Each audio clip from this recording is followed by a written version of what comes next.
Welcome to the Life is Better With You Here podcast with Dr. Childs. Here, we want to help, and where there's help, there's hope. A short disclaimer. This podcast is not a replacement for therapy.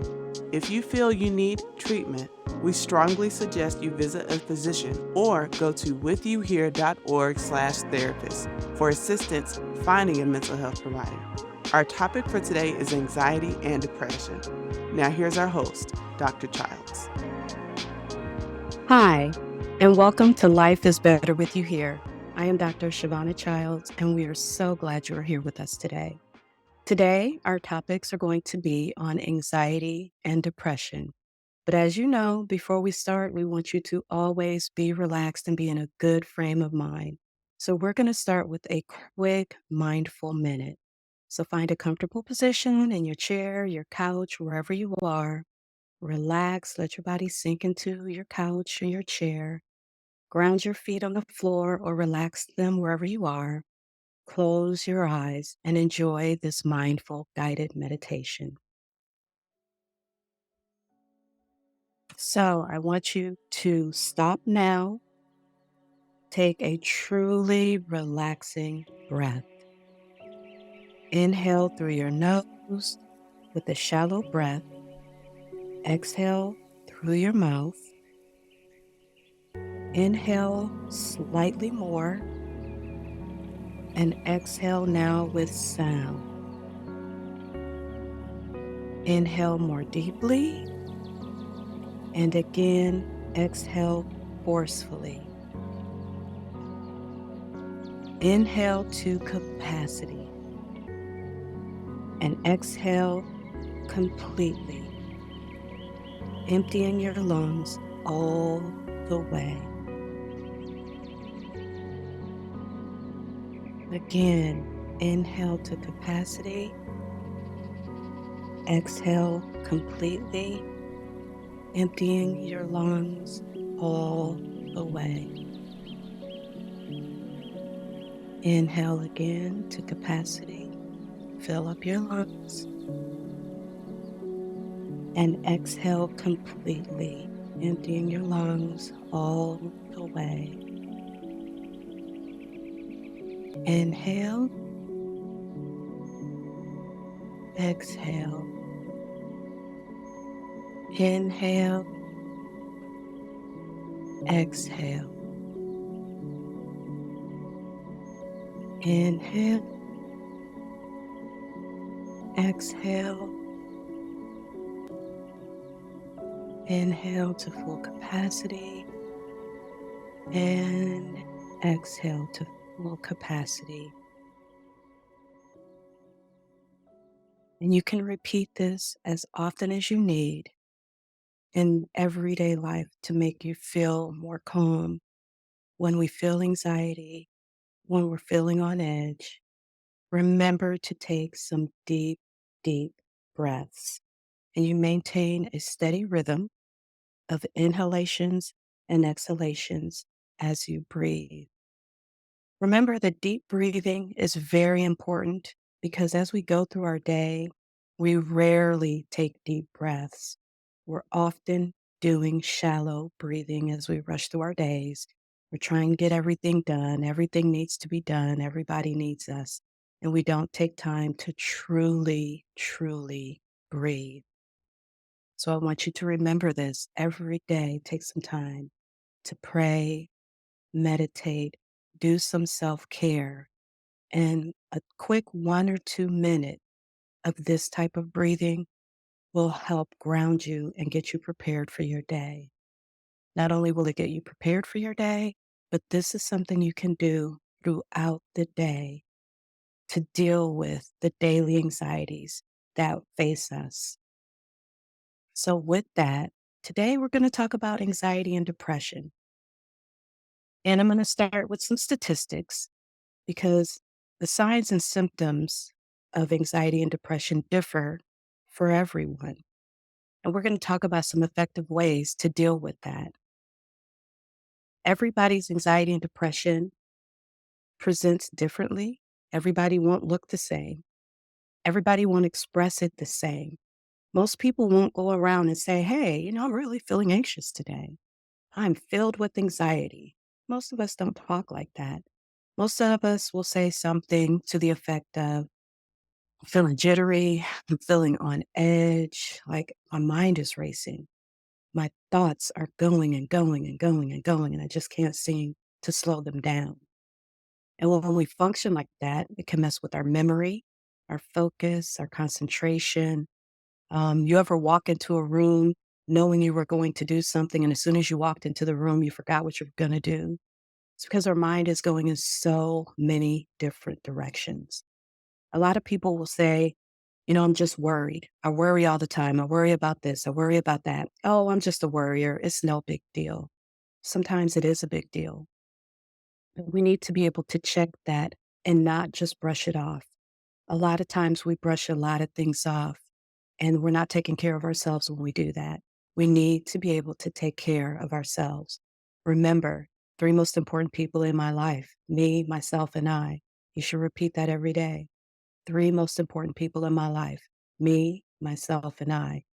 If you take care of those three people, your cup is full and you'll have it to give to the people around you. So, we're going to start off with anxiety. And anxiety is important. It is an evolutionary skill that we have, it is built in us as human beings.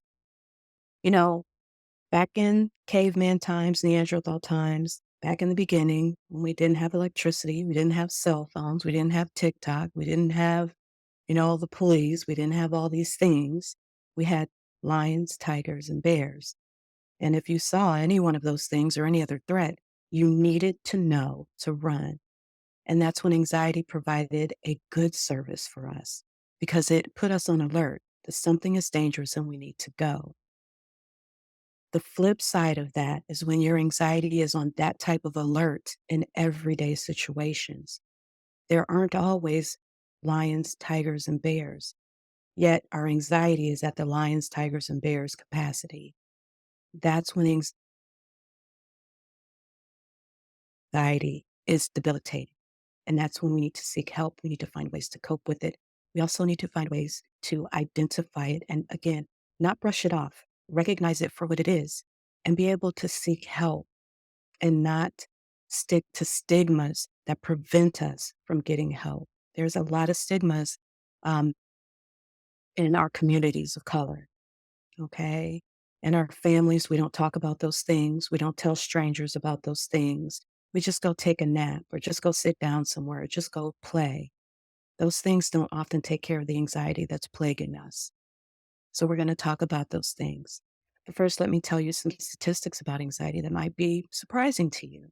And it also might let you know that you're not alone in this. So the demographics for anxiety is that, anxiety is more common in women than men, which does not surprise me. As women, we think about our loved ones, our mothers, our fathers, our sisters, our brothers, our spouses, our children mostly will bring out anxiety in us. Our careers, as we're working, what we're doing, specifically in our careers, how people treat us. As women, there's tons of microaggressions that go on in our workplace, how people talk to us, the things that they say to us. And they might say, "Oh, I was just joking." But to you, it's not a joke. There's a slight in that.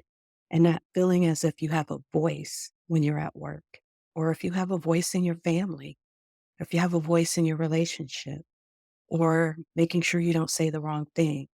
So we carry a lot of anxiety. And so women are more likely to have anxiety than men. In the past year, 23.4% of women experienced anxiety disorder compared to 14.3% of men. And that's according to the National Institute of Mental Health. As we look at anxiety for race, by far, one study found that white Americans demonstrate more anxiety disorders when compared to minority groups, with the exception of post traumatic stress disorder.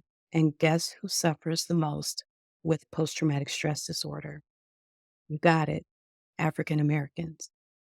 And I surmise this goes back to our history in this country: slavery, racism, discrimination, systematic racism, um, the prison system, you know, We have the prison pipeline. When slavery ended, prisons got fuller. So we deal with racism, we deal with sexism, we deal with all of that.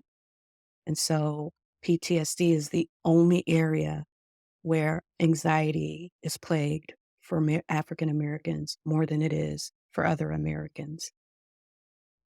Our children also suffer from anxiety. And again, it can look very different in children. Of course, children aren't going to go around and say, mommy and daddy, I'm feeling very anxious. Children are going to be listless. They're going to be tired. They're going to act out. They're going to cry. Their work in school isn't going to get done.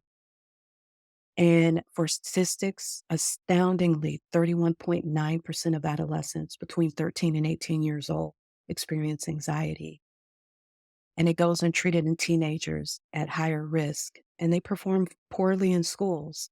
They miss out on important school experiences, their grades drop, and they're more likely to engage in substance use.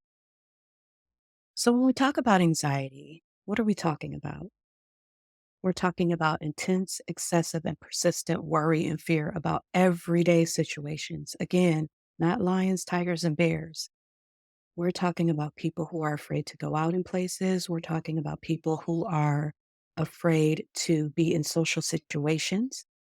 There are people who don't like to be in big crowds.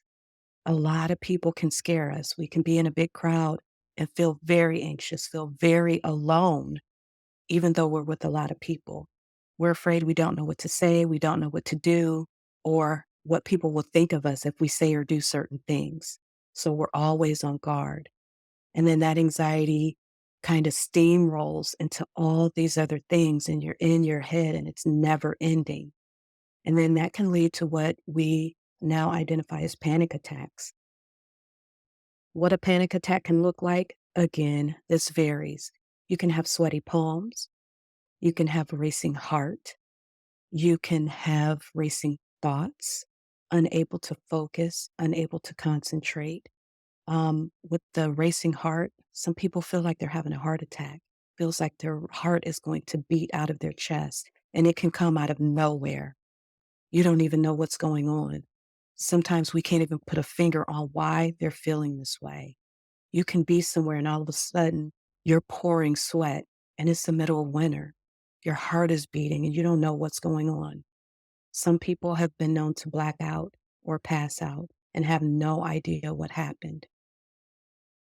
You can have intense feelings of fear or an anxiety, and it can happen in 5 minutes and it can last for 10 minutes. It can last for an hour. And that can be debilitating. Think about if you're driving and all of a sudden you're hit with a panic attack. Not only are you in danger, but everybody on the road is in danger. If you don't know what's going on, you can't control it. That's how debilitating it can be. It's with daily activities and it interferes with your ability to function. You can't function at work, you can't concentrate. How are you supposed to get those spreadsheets done? What if your boss is the target of your anxiety? What if they're pressuring you when we're under pressure? Some people do very well, some people don't, and it increases their anxiety. You may avoid people, places, or things that cause that anxiety, and that's part of trauma. When we're in trauma, we don't want to be in those people, around those people, places, or things that cause that trauma. So we avoid them, which again means you're avoiding social situations. You're missing out on things when you do that. Um, it can start in childhood. I've spoken to a lot of patients when we start to talk and we talk about their anxiety. Oftentimes we just think it just happened. But as I start to talk to people, we'll go back and we'll go back and we'll go back and they'll say, you know what, my parents argued a lot, or we moved a lot, or we did this or that, and things constantly changed. And what anxiety is the unknowing. It's all the what ifs. What if this happens? What if that happens? Or I don't know when something is going to happen. I found when people grow up in households that are chaotic, when there's a lot of fighting, when there's a lot of chaos, they don't know what's going to happen. So they're always on edge. Anxiety can also be hereditary. If we have anxious parents, we tend to be anxious because it can be a learned behavior. If you watch your parents and this is how they handle things, you think this is how I'm supposed to handle things. I'm supposed to worry. I'm supposed to be on edge. So this is how we do it. And then you find yourself being an anxious person as well. So some of the common symptoms are to include, but not limited to, because again, we all experience it differently, feeling nervous, restless, or tense, having impending danger, panic, or doom, feeling afraid that something awful is going to happen. Okay. Having an increased heart rate, breathing rapidly, can't catch your breath, you're short of breath. You ever see those situations where they're like breathe into a paper bag? It's to slow your breathing down so you can literally catch your breath so you can slow your heart rate down. Sweating, trembling. You ever know when you're scared and you're all jittery and your hands are shaking and that exhilaration and it's not a good exhilaration? Those are one of the signs of anxiety. Feeling weak or tired, feeling drained. We wouldn't think that that would be a symptom. It's one of the symptoms of anxiety. Trouble concentrating on anything other than present worry. It's all you think about is being worried. Worried about this, worried about that. You're fearful about everything. And it's not a quality of life because you can't enjoy the present moment. You're having trouble sleeping, trouble falling asleep, staying asleep. Oftentimes, when I talk to my patients, and particularly women, this is a difficult problem. We have problems falling asleep because we're thinking about what happened 10 years ago, what happened today, what's going to happen tomorrow, what's going to happen 10 years from now. We're always in our heads thinking about this, that, and the other, how we're going to solve it, how we're going to fix it, what we're going to do if this, that, and the other happens. And so if your brain's going a mile a minute, how can you possibly sleep? How can you get that good rest? It's hard to do.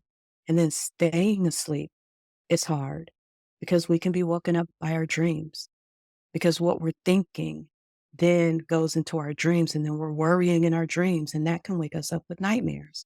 So then we have a hard time staying asleep. So having a good sleep routine is important and calming our minds before we go to bed is very, very important. Experiencing gastrointestinal problems or what we would call having the bubble guts. You ever go somewhere and your stomach is in knots and you feel like, oh man, I need to make it to a bathroom quick. Those are gastrointestinal problems. It's being nervous. It's being anxious about where you're going, what you're doing, what's about to happen. Okay. Um, Difficulty controlling the worrying. You want to stop it, but it feels impossible to stop. You feel like you can't stop it. The worry continues. You try to put it out of your mind, but it's just there. It's just waiting for you. Sometimes I ask my clients or my patient, does it feel like when you wake up in the morning, the anxiety's on the side of the bed just waiting for you, waiting to greet you before you even get your foot out of bed? It's like, good morning, sweetheart. I'm ready. I'm here for you, waiting to worry with you. Anxiety can feel like that. It's just waiting for you. And it's an urge, having the urge to avoid things that trigger the anxiety. You ever have that person that you see them and you know they're going to trigger the anxiety, and so you're looking for a quick way out before they see you? You're like, oh, here come Mr. Jones. Let me go the other way. That's the anxiety. They're bringing out something that you don't want to deal with. And so with anxiety, there's quite a few different types. Anxiety is a big umbrella, and there's a lots of other disorders under anxiety. So we have agoraphobia, not wanting to go out and avoid, places or not wanting to be with people. Home is your safety zone. It's where you feel safe. You don't want to be with people. Anxiety due to medical conditions. A lot of us don't experience anxiety until we get a medical condition, a heart attack, stroke, lung disease, any chronic illness. Pain can bring on a lot of anxiety. Pain brings on anxiety because we don't know when it's going to end, if it's going to end. If you have a terminal illness, what that's going to lead to, what it's going to do to the family. So, due to a medical condition, can bring on anxiety. Generalized anxiety disorder is one of the highest ones. Most people will suffer from this, and it's persistent and excessive anxiety and worry about daily activities or events, routine issues. It's just worry about everything because you don't know what's going to happen, how you're going to fix it, what you're going to do about it. Panic disorder, being in situations or places and you get that panicky feeling we discussed earlier, that heart racing, the sweating, the trembling, the gastrointestinal problems. These panic attacks may lead to worry about them happening again. So you're having a panic attack about worrying about having a panic attack. And then you're on this hamster wheel. And so it can be never ending. You have people that worry, okay, I'm going to go to this place. I don't want to sweat. I don't want to do this. I don't want to do that. And because they've been thinking about it, talking about it, guess what happens? They go to the place, they sweat, they have gastrointestinal problems, and they worry that everybody's looking at them. And then they begin to sweat and having gastrointestinal problems, and everybody's looking at them. So it's like a self fulfilling prophecy. And so you see how it goes on that cycle, and you just keep going. You can't get off. And that breeds more anxiety and more panic. There's also separation anxiety, and our children seem to suffer from this the most. We expect this in our babies and 1 to 2 year olds, maybe 3 year olds. But it can be debilitating for them as well as for their parents because we hate to see our babies suffer. And while some of that is normal at certain ages, as we get older, it should not be normal.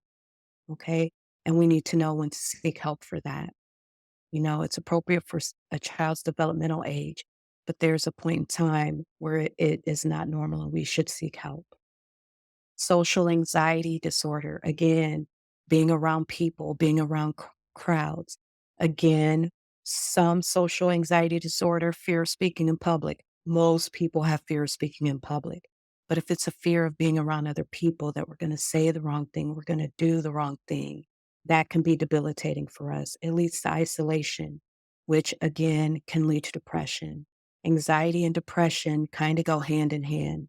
They cycle with one another and they heighten one another. And again, it's like being on a hamster wheel.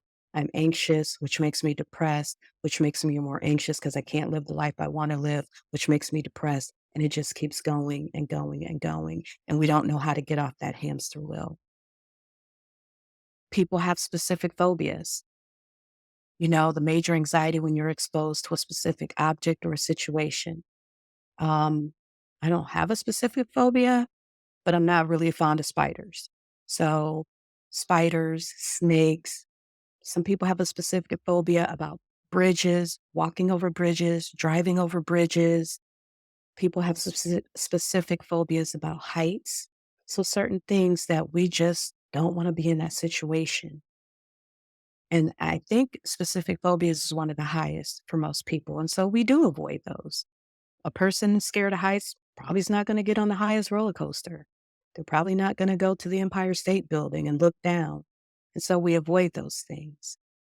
Another important one is substance induced anxiety disorders. And so how this happens is smoking, drinking, drugs, and you do those and it brings on the anxiety. I had a patient describe to me a moment when he thought he was just smoking a regular blunt, smoking a regular J, weed. It was laced with fentanyl. He didn't know it. He had a panic attack, which ended him up in the hospital. He had no clue what happened. His anxiety was through the roof, and it lasted for months that he had to deal with that. Prior to that, he didn't have significant anxiety issues. So again, being careful with those things. Okay. So being exposed to toxic substances or withdrawal from drugs can bring on a substance induced anxiety disorder. And then we have anxiety disorders that we just don't know where they come from. So if you can rule out all those other things, this is the area that we kind of end up in is other specified anxiety disorders or unspecified anxiety disorders. And we just don't know the exact criteria for them. So when you see a doctor, when to see a doctor for this is when you feel like you've worried too much, if it's interfering with your livelihood, if you're not socializing, if you're having difficulty concentrating, being able to do your job, if you're not taking care of yourself, if you're not leaving your house, if you're not interacting with your family the way that you should, if you're not enjoying life, it's time to seek professional help. And again, at Life is Better with You here, we have a list of qualified therapists that can help you with that. Your worry, your fear, your anxiety is upsetting for you and it's difficult to control. It's time to see a physician. It's time to see your primary care. It's time to reach out to someone that can help you. And that can be your religious community. It can be the community mental health center. It can be us at Life is Better with You here. If you think your anxiety can be linked to a physical health problem, because remember, our physical health is tied to our mental health, talk to your doctor. Don't be afraid to speak out. Closed mouth doesn't get fed. Speak up for yourself, advocate for yourself. If you're starting to have suicidal thoughts, talk to your physician, talk to your family, best friend, clergy, your religious community, your communities of faith. Reach out, advocate for yourself. So, when we think about anxiety, we also want to talk about the causes. There can be many causes. We don't really understand all of them. One of the main causes that we do understand that can bring anxiety is traumatic events in your life. Experiencing the traumatic event, or what we call vicarious trauma. And what vicarious trauma is having lived through the experiences of someone else's trauma, having witnessed domestic violence of someone else, having heard someone else's trauma, having somebody else tell you about their trauma and being worried about it, that it might happen to you. We can experience vicarious trauma simply by watching the news. You ever watch a TV show and it just gets to you? Again, when I talk about watching too much podcasts or on crime or true crime or watching horror movies, too much of those things can initiate vicarious trauma. Listening to family members talk about their trauma can be vicarious trauma. Particularly, I think, in the African American communities, when we listen to stories about slavery, when we know what our ancestors have been through, I think we have a generational trauma, knowing what has happened to our ancestors, our ancestors, what they've been through, what we've been through, what we've suffered, what we continue to suffer, what we think we might continue to suffer. That's a trauma for us, leading to that post traumatic stress disorder, which is why I think it is higher for us because it's ongoing. It's been in our past, it's been in our present. We don't know if it's going to continue to be in our future. Whenever something happens, we are disproportionately affected by it. And I think it's because we carry trauma with us. And so being aware that trauma is one of the bases for a lot of mental health disorders, and particularly depression and anxiety. So we can also have medical causes, heart disease, diabetes. Um, Again, we're disproportionately affected by those in our communities. Thyroid problems such as hypothyroidism, respiratory disorders like COPD, chronic obstructive pulmonary disease, asthma, being able to breathe. When we have asthma, our breathing is obstructed. Having the thoughts that you can't breathe, that breathing exercise we did in the beginning may be difficult for a lot of people. I can't imagine not being able to catch my breath when I want to. So, anxiety also deals with, again, the future, the what ifs. What if I can't breathe? That's devastating. That's scary. That breeds anxiety. Drug misuse or withdrawal. A lot of times in a lot of communities, but particularly in communities of color, when we don't ask for help, when we're weary about the medical profession, because there's been some scary things that have happened to us in the medical profession.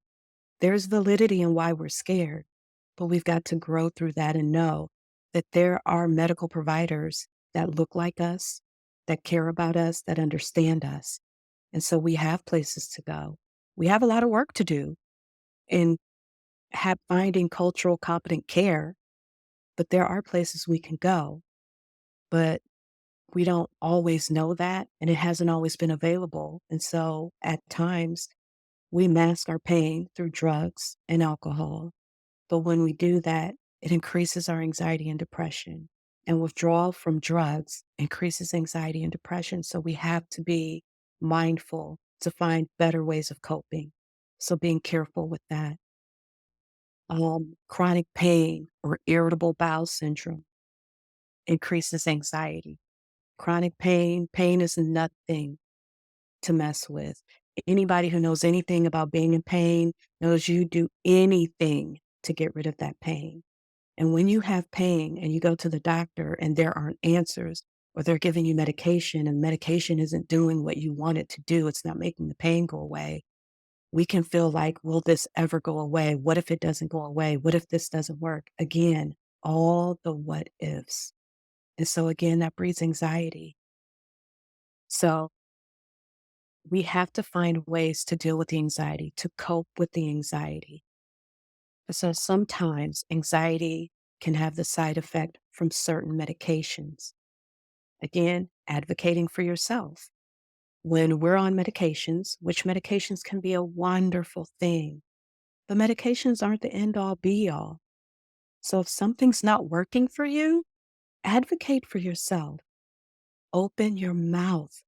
You're the expert on you. Yes, they are doctors. Yes, they are trained, but you're trained and you're the expert on you. We need help, and that's what we ask for help for. But if a medication isn't making you feel good, if medication is giving you side effects that you don't like, you have every right to say, I don't like this. Can we try something else? It's called self advocacy. And you are in within your rights to advocate for yourself. That is your right. It is your body. And the doctors are there for you. You are not there for them. They are there for you. And that's something to remember every time you walk into any physician's office. They are there for you. Remember your strength. Remember who you are. And if you don't like that doctor, if you don't like what they're doing, guess what? Second opinions work every time. There are more doctors you can go to. Okay? It's possible that your anxiety could be due to underlying medical conditions if you don't have blood relatives or parents with an anxiety disorder, if you don't have anxiety disorder as a child, if you didn't avoid certain situations, places, or things, if you don't do those things, it's possible that it's not due to an underlying medical condition. If it just comes out of the blue and you don't have any of those other things that we talked about, you don't have a medical history, it's not in your family, it's not hereditary, you didn't have trauma as a child, it could be coming from something else. Again, that's when it's time to seek help. Okay, it's time to reach out to a medical professional and see what else this could be. Whenever you have questions, whenever something is going on, whenever things are happening, always ask, what else could this be? And we'll talk about that more in our upcoming podcast. Whenever there's a question you just don't know the answer, always ask, what else could this be? That'll help you find a lot of answers to a lot of things. So when we look at the risk factors for anxiety, as we talked before, trauma, people who have endured an abuse or trauma or witnessed traumatic abuses or events are at higher risk for anxiety. Adults who experience traumatic events can also develop anxiety disorders. Stress due to illness, okay, stress buildup. We are in a world full of stress buildup. Our work, our families, our lives. Finding ways to de stress is very important. But also remember, this isn't your fault. This isn't your fault. There's no fault here. Life happens, things happen. And we have to remember it's not just us. We didn't make this happen. This isn't our fault, but we do have to deal with it. So let's deal with it in effective ways. Okay. Some people are just prone to anxiety. It's part of our personality. Some people are just worriers. My mother is one of them. She is a worrier. Okay. Parents worry. I think once we have a kid, it's kind of built into us to worry. We have to learn to temper that to some extent. When we love somebody, we worry about them. That's inevitable. And that's okay until it's overboard and it's interfering with your life. Other mental disorders. Anxiety often coincides with other mental health disorders. It coincides with depression, bipolar disorder, schizophrenia. There are other host of mental disorders that coincide with anxiety. So that's something to look for as well. And then if you have a blood relative with anxiety disorders, okay? And again, drugs or alcohol. Um, when we have anxiety disorder, again, it causes a lot of complications, social isolations, headaches, chronic pain, trouble sleeping, problems functioning, poor quality of life, and thoughts of suicide. It takes us to that brink where we feel like we want out and we think suicide is the way. We all know that it is not the way. Suicide is never the answer. There's always tomorrow, the day after, and the day after that, because it does get better. And life is better with you here will help that. And so as we think about getting better, we talk about some ways we can prevent it.